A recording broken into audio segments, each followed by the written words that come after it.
કાસ્ટમાંથી આવો છો, એમાં જે પુરુષ તત્વ તો ઘણા બધા બલિદાન આપ્યા છે, સાથે સાથે સ્ત્રી તત્વ કહેવાય આઈ રાણી, રા રાખીને દીકરા દેવાની વાત હોય તો ભલે, વ્રજવાણીની વાત હોય તો ભલે, અત્યારના સમયમાં જે મહારાસ રચાણો એની વાત હોય તો ભલે, કારણ કે પુરુષ તત્વ જે કાંઈ બાર શક્તિથી ચાલે છે એની પાછળનું કારણ એક આ ઓઢણું ઓટી અને બેઠેલું શ્રી રત્ન છે. તો કેવા કેવા ઇતિહાસો, કેવું કેવું સાચવેલું છે આ દેશની સ્ત્રી રત્ન.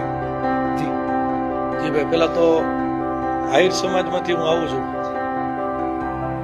હું 24 કલાક નશો લઈને ફરું છું આહિરનો, અને સ્વાભાવિક છે કે મને લોહીમાં વણાઈને આવ્યું છે. હું આહિર છું એટલું મને છે, અને હું ઈ છું એટલે સામેવાળાને મારી પર ભરોસો છે.